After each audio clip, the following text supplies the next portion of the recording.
영상으로 함께 예배하시는 모든 성도님들과 가정 가운데 하나님 평강에 함께 하시기 축복합니다. 우리 함께 말씀 보겠습니다. 누가복음 2장 10절 말씀입니다. 누가복음 2장 10절 말씀 우리 함께 읽겠습니다. 천사가 이르되 무서워하지 말라. 보라, 내가 온 백성에게 미칠 큰 기쁨의 좋은 소식을 너에게 전하노라. 아멘. 성탄 기간 또 맞이하여서 복음서에 기록되어 있는 성탄 기사들 함께 살펴보면서 예수님 오신 의미에 대해서 함께 다시 생각해보고 있는데요. 지난 시간에는 마태복음 1장 21절 말씀 통해서 자기 백성을 그들의 죄에서 건져내실 구원자로 오신 예수님에 대해서 함께 생각해보았습니다. 가난, 질병, 여러 가지 갈등들과 관련해서 우리가 구원이 필요하다는 영역들이 있습니다. 그렇게 현재에도 사실은 그렇게 마주한 상황과 사건 가운데 도움이 필요한 영역이 있고요. 그런데 정작 하나님께서 하나님의 아들을 보내셔서 베푸신 구원은 뭐냐? 죄에서부터의 건져내시는 구원이었다라는 것. 그 모든 문제의 근원이 되는 죄에서부터 자기 백성을 건져내시기 위해서 오신 구원자가 예수님이시고, 그러기에 그 구원자를 안다라는 것은 죄를 기뻐할 것을 여길 수가 없다라는 사실 분명히 확인하고 있다라는 것, 우리 지난 시간에 함께 생각해봤는데요. 오늘은 그 두 번째 이어서 오늘 좀 전에 읽었던 본문에도 그렇게 표현되어 있습니다. 온 백성에게 미칠 큰 기쁨의 소식이다라는 제목으로 예수님 탄생기사 함께 생각해보도록 하겠습니다.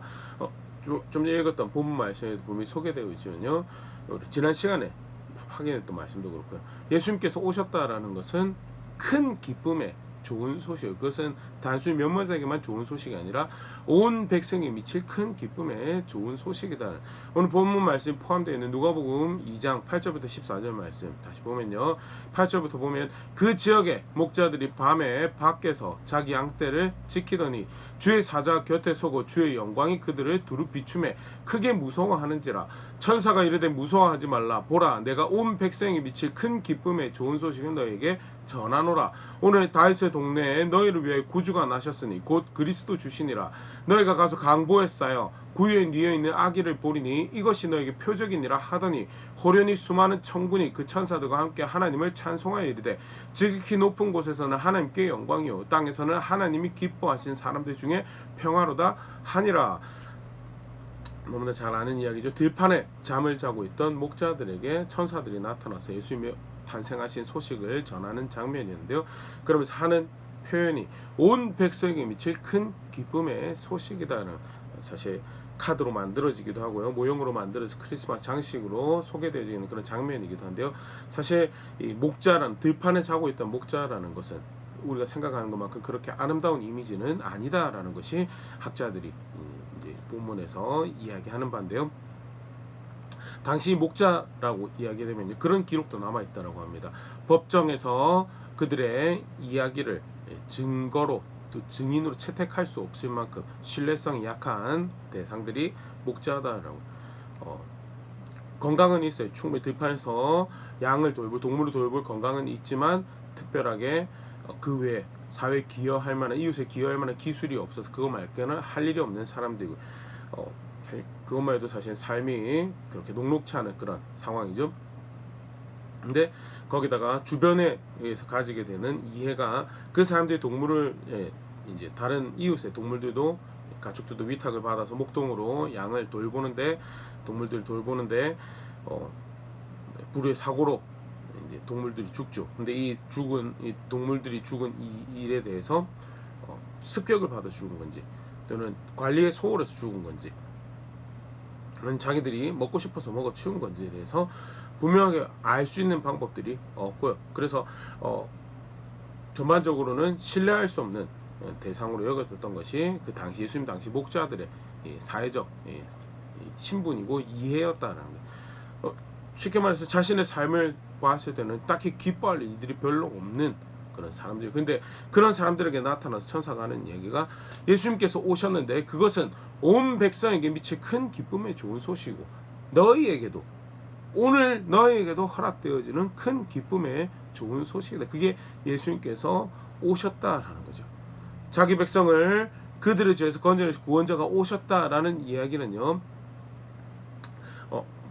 개인적인 삶을 돌아볼 때 기뻐할 이유가 하나도 없다라고 여겨지는 그 사람에게도 기뻐할 만한 이야기가 되는 그런 소식이었다라는 거 잘 볼 수 있는 그런 사건이고, 이제 누가는 목자라는 그 대상 특별히 기록을 하여서 이런 부분들을 부각을 하죠. 계속해서 누가가 그런 표현들을 이제 자신의 복음서에 남겨놓는데요. 목자와 더불어서 백성 가운데 살아가지만 기뻐할 소식이 별로 없는 사람들로 여겨진 대상들이, 대표적인 인물들이 세리와 죄인이죠. 누가복음 7장 34절, 인자는 와서 먹고 마시며 너희 말이 보라, 먹기를 탐하고 포도주를 즐기는 사람이요 세리와 죄인의 친구로다 하니, 예수님 별명이 뭐였냐면 세리와 죄인의 친구로다. 사실 근데 진중에 살아가는 사람들 중에서, 이스라엘 마을에 살아가는 사람들 중에서 친구하고 싶지 않은 사람, 가까이 하고 싶지 않은 사람, 아니 그럴 자격이 없다라고 여겨지는 사람, 대표적인 사람들이 세리와 죄인인데, 오신 메시아는, 하나님 아들로 구원으로 오신 그분은 그 세리와 죄인의 친구로 오신 분이시고, 그들에게도 기뻐할 소식이 된다는 것.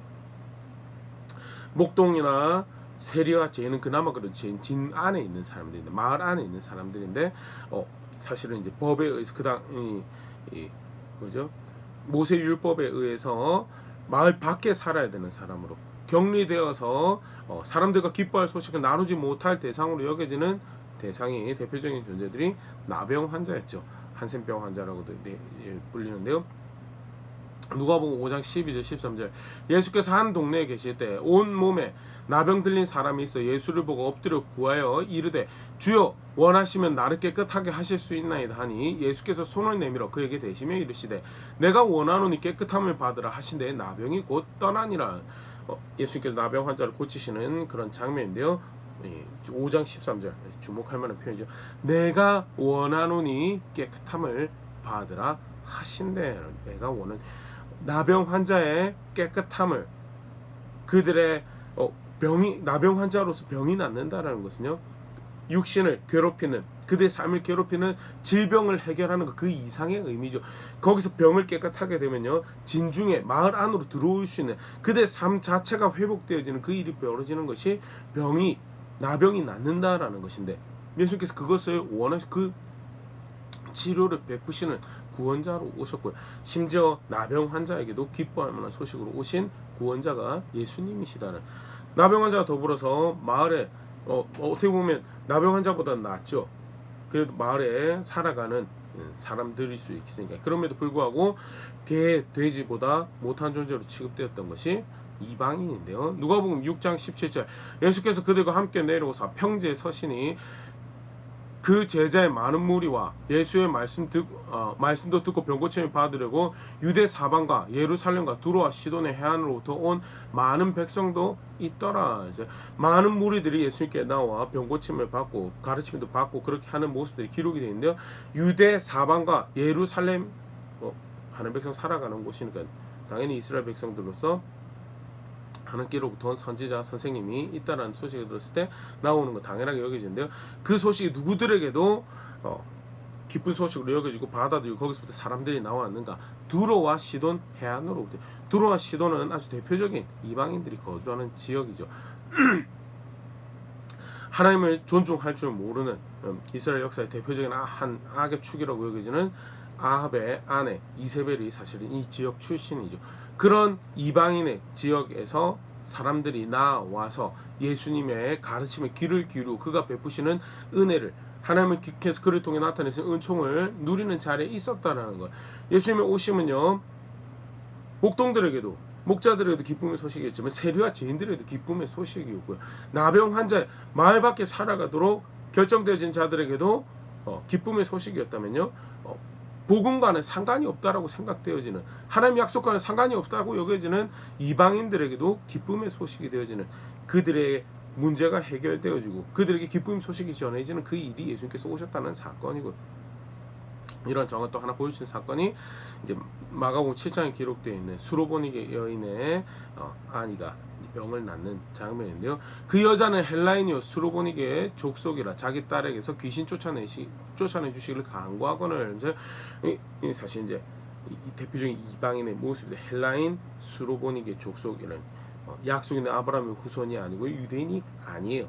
그런데 그 여인에게도 예수님 소식은 신락 같은 소망의 소식이고 실제로 그가 예수님께 나아갔을 때 그날이 그가 또는 그의 딸이 그 병에서 그 문제에서 해결을 만나는 진정한 구원자를 발견하는 그런 시간이 되었다는 것. 감격스러운 이야기고요. 그들에게 뿐만 아니라 오늘 본편이죠. 온 백성에게 미칠 큰 기쁨의 소식이다. 이게 예수님 오신 소식이고요. 또 좀 다른 계층인데요. 그 이제 어린아이 소중하죠. 그럼에도 불구하고 크고 중요한 일에는 사실은 어른들과 함께 참여하기에 이렇게 뭐라고 해야 될까요? 자격이 없다 또는 제외되는 대상으로 여겨지는 것이 어린아이죠. 누가복음 18장 15절 17절 말씀 보면요. 사람들이 예수께서 만져주신 바라고 자기 어린 아기를 데리고 오매 제자들이 보고 꾸짖거늘 이제 사실 우리가 제자들 너무하다고 생각하죠. 우리 대한민국 현재 돌아가는 모습에서도요. 어른들이 하는 크고 중요한 일에는 귀찮게 하지 마라, 아니면 여기 소란 피우지 마라, 방해가 된다라는 여러 가지 이유로 사실 제외하는 대상이 어린아이죠. 그런데 예수님께서 뭐라고 그러시냐면 16절 예수께서 그 어린아이들을 불러 가까이 하시고 이르시되 어린아이들이 내게 오는 것을 용납하고 금하지 말라. 하나님 나라가 이런 자의 것이니라 하면서 그 어린아이에게도 허락되어진 것이 예수님을 통한 구원, 예수님을 통해 소개되어지는 하나님 나라고요. 예수님은 그런 어린아이에게 주셔도 복된 소식으로 기쁨의 소식 오신 분이시다. 17절 내가 진실로 너에게 이르노니 누구든지 하나님의 나라를 어린아이와 같이 받아들이지 않는 자는 결탄코 거기 들어가지 못하리라 하시니라. 심지어는요 어린아이가 순진하게 받은 그대로 살아가는 또는 가르친 그대로 그것을 삶에 적용하는 그 모습을 신앙의 중요한 자세로 소개하면서요. 어린 아이에게 그렇게 순진하게 말씀 받아들인 메시아를 받아들인 자에게 미쳐지는 복된 소식, 기쁨의 소식으로 오신 구원자이심을 보며 확인하는 것을 이제 말씀에 소개를 하고 있는데요. 예수님께서는요 그렇게 온 백성에게 미칠 큰 기쁨의 소식, 좋은 소식으로 오신 구원자이시며 메시아고 그것은 이방인에게도 가려지지 않고요, 어린아이에게도 가려지지 않고요, 나병 환자에도 가려지지 않고 세리와 죄인들도 가려지지 않는 온 백성에 미친 큰 기쁨의 좋은 소식이었다는. 그런데 동시에 굉장히 흥미로운 게요. 그렇게 기쁨의 좋은 소식으로 오셨는데 복음서마다 이제 좀 다른 형태로 그것을 이제 기록을 하긴 했습니다만 분명하게 이야기하는 것은요. 예수님께서 환영받지 못했다라는 것. 누가복음 2장 7절. 오늘 우리가 읽은 이 목동의 이 사건의 바로 그 앞에 등장하는 기록인데요. 누가복음 2장 7절 첫 아들을 낳아 강고로 싸서 구유에 뉘었으니 이는 여관에 있을 곳이 없음이로라. 이제 성령으로 잉태된 마리아를 데리고 호구조사를 하죠. 그래서 호족에 신고를 하기 위해서 요셉이 고향인 이제 베들레헴으로 가게 됩니다. 근데 베들레헴으로 갔을 때 이 단순히 요셉하고 마리아만 상관된 이야기가 아니었고요. 황제를 통해서 총독에 의해서 명령되어진 호구조사고 호족조사였기에 온 나라가 사실 이제 이동 가운데 있는 그런 시기였죠. 그래서 베들레헴에 마침 도착했을 때 요셉과 마리아를 위한 방을 구하지 못했고요. 예수님께서 태어나셨는데 정작 둘 곳이 없어서 좀 전에 읽었던 말씀처럼 구유에 가축들의 먹이통에 내려 놓아야 되는 그런 상황이 되었다라는 거. 그냥 아주 플레인하게 적혀 있습니다. 그냥 그래서 그것이 어떤 방 주인의 잘못 그런 것도 아니고 그냥 뭐 그 요셉 마리아의 잘못도 아니고요. 그냥 그렇게 쭉 서술이 되어 있습니다. 황제가 명령을 내렸고, 황제가 이런 황제고 총독이 이런 시기고, 근데 호구조사가 명령이 되어져서 이렇게 이동하여서 베들레헴에 갔는데, 예수님 태어났는데 있을 곳이 없더라라는. 근데 단적인 모습이죠. 예수님 태어났는데 있을 곳이 없더라. 그래서 어디에 놓아졌느냐? 어떻게 보면 가장 그 당시에 가장 가난한 아이가 태어나서 놓여지지 않을 것 같은 그런 자리인 구유에 놓여졌다라는 것. 대표적인 첫 번째로 모습 보시면 그만큼 겸손하게 낮은 자리에 오셨다라는 것, 낮은 모양으로 오셨다라는 것 보여주는 대표적인 모습이자면요. 동시에 그 저변에는 환영받지 못하는 자리에 오셨다라는 것도 우리가 볼 수 있는, 그것을 마태복음에는요 헤롯에 기록하는, 헤롯과의 관계에서 벌어지는 일로 그가 환영받지 못한 자리에 오셨음에 대해서 이렇게 표현을 하고, 근데 마태복음 2장 13절 16절, 그들이 떠난 후 주의 사자가 요셉에게 현몽하여 이르되 헤롯이 아기를 찾아 죽이려 하니 일어나 아기와 그의 어머니를 데리고 애굽으로 피하여 내가 너에게 이르기까지 거기 있으라 하시니, 요셉이 일어나서 밤에 아기와 그의 어머니를 데리고 애굽으로 떠나가 헤롯이 죽기까지 거기 있었으니, 이는 주께서 선지자를 통하여 말씀하신 바 애굽으로부터 내 아들을 불렀다 함을 이루려 하심이라. 이에 헤롯이 박사들에게 속은 줄 알고 심히 노하여 사람을 보내어 베들레헴과 그 모든 지경 안에 있는 사내 아이를 박사들에게 자세히 알아본 그때를 기준하여 2살부터 그 아래로 다 죽이니. 예수님께서 태어나셨는데 심지어는 그래서 동방의 박사들에게도 그 기쁨의 소식이 이제 사인으로 드러나고, 그 동방의 박사들이 예수님 찾아와서 인사도 드리고 하는 그런 정황이 사실 마태복음 기록이 되어 있죠. 그만큼 크고 기쁜 온 백성이 미칠 좋은 소식 오셨다는 것이 마태복음에 그런 사건을 기록하는 것으로 이제 표현되어지고 있는데, 그런데 정작 간 동네에 살고 있는 헤롯은 그 아기를 죽이려고 했고, 죽이려고 심지어 박사들을, 동방의 손님으로 박사들을 속이기까지 해서 아기를 죽이려고 했고, 하나님의 영이 급히 그 아버지, 육신의 아버지죠, 요셉에게 나타나서, 밤에 나타나서 아이를 데리고 애굽으로 도망가라 해서 야반에 애굽으로 몸을 피신해야 되는 그런 일이, 정황이 벌어지는 그런 일이 있었다라고 기록을 하고 있고, 그 온 백성이 미치 큰 기쁨의 소식으로 심지어 동방에서부터 박사들이 환대하러 왔다라고 이야기했는데, 한편에는 그 아이를 죽이려고 해서 밤에 도망을 가야 되는 그런 일이 발생을 했다라고 성경은 기록을 하고 있다. 요한복음 아예 더 직접적으로, 단도직입적으로 이야기하죠. 요한복음 1장 10절 11절, 그가 세상에 계셨으며 세상은 그로 말미암아 지은 바 되었으되 세상이 그를 알지 못하였고 자기 땅에 오면 자기 백성이 영접하지 아니하였으나, 자기 백성이 영접하지 아니하였대. 더더군다나 자기 땅에 왔는데 자기 백성이 영접하지 않았다고. 아니, 온 백성에게 미치 큰 기쁨의 소식으로 왔다라고 합니다. 실제 그가 전한 복음은 이방인에게도, 세리와 죄인에게도, 마병 환자에게도, 어린아이에게도 제한이 없이 들려주고 기쁨의 소식으로, 하나님 나라에 대한 소식으로 소개되어지고, 그 가운데 하나님을 발견하고 그 은혜에 감격하는 그런 일들이 있었는데, 어째요 그 구원자가 환영받지 못했다라고 소개가 되어지고 있는가? 아니, 왜 사람들은 그를 환영하지 못하고 기뻐하지 못했는가에 대해서 대표적인 모습을 이제 보일 수 있는 게요, 좀 전에 간단히 봤던 마태복음 1장에 기록되어 있는, 2장에 기록되어 있는 헤롯의 모습이죠. 헤롯은 분명히 알았습니다. 동방에서 온 박사들이 와서 왕이 태어났다고 할 때, 이스라엘 왕이 태어났다고 할 때, 마태복음 2장 8절, 베들레헴으로 보내매 이르되 가서 아기에 대해 자세히 알아보고 찾거든 내게 구하여 나도 가서 그에게 경배하게 하라 하죠. 이스라엘 왕이 왔으면요, 비록 정치적으로 자기에게 왕이라고 위험되어 있지만 자기가 알았어요. 그가, 예수님이 자기가 경배해야 되는 대상이 됩니다. 여기 경배하다라는 단어가요, 프로스키네오라고 해서 요한복음 4장에 등장하고요, 좀 이렇게 문자적 표현이 누구 앞에 무릎 꿇다. 분명히 알았어요. 헤롯은 왕이 태어났다라고 할 때 뭘 알았냐? 잘 가서 무릎 꿇었다. 그게 온 백성이 미친 큰 기쁨의 소식을 알았을 때 보여야 되는 반응이에요. 그런데 어떻게 했느냐? 무릎 꿇기 싫거든요. 자기가 왕이어야 돼. 계속 자기가 왕이. 그래서 어떻게 하고 꾀를 썼냐면 죽여버려요.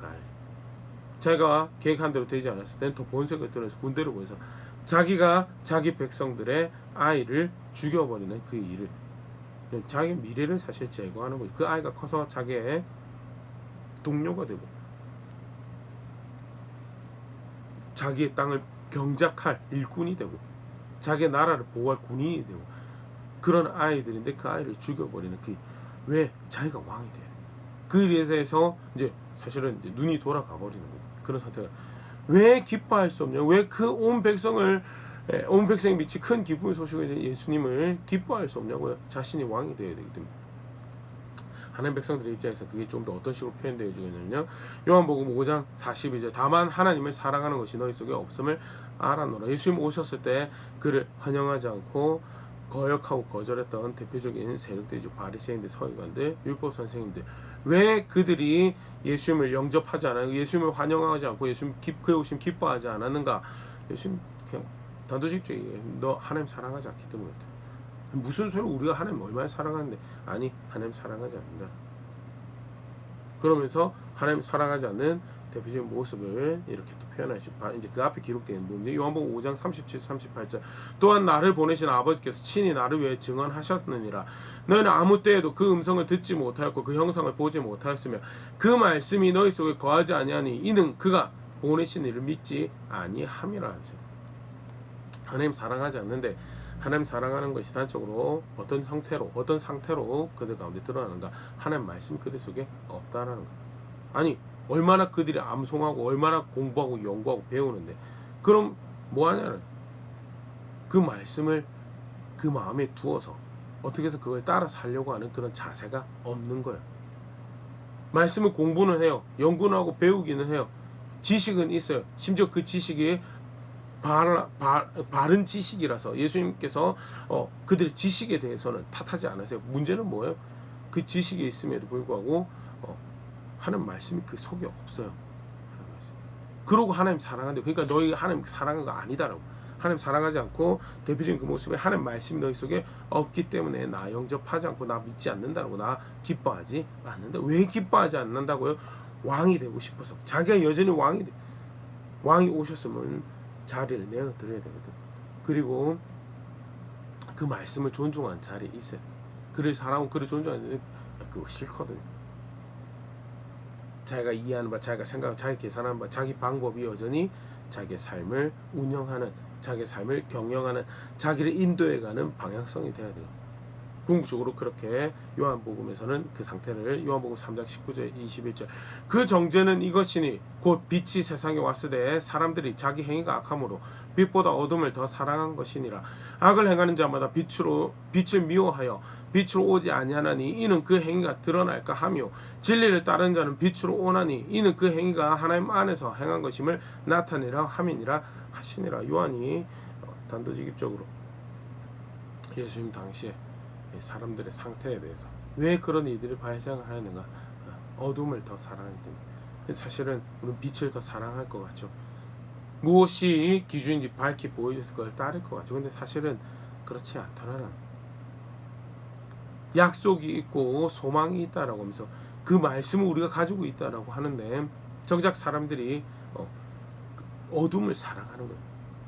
그래서 하나님 말씀을 배운다라고 하는데 우리 같은 경우도 그렇죠. 시간을 더 들여서 공부하고 연구하신 분들도 있어야 생각돼요. 그러면 최소한 적어도 수요일은 영상을 통해서 또는 직접 예배 현장에서 하는 말씀을 배운다라고 해요. 그게 아무런 삶에 영향을 미치지 못해요. 어떠한 고민도 없어요. 열심히 자기가 계획해놓은 바, 자기가 목적하는 바를 살아가기 위해서. 그래서 온 세상이 기뻐할 만한 소식이라고 예수님 오셨는데 정작 그 예수님을 기뻐하지 못하다, 받아들이지 못하더라. 어둠을 더 사랑하기 때문에. 그걸 조금 더 다른 표현으로 우리가 보일 수 있는 게 요한복음 11장 47절에서 50절 말씀이죠.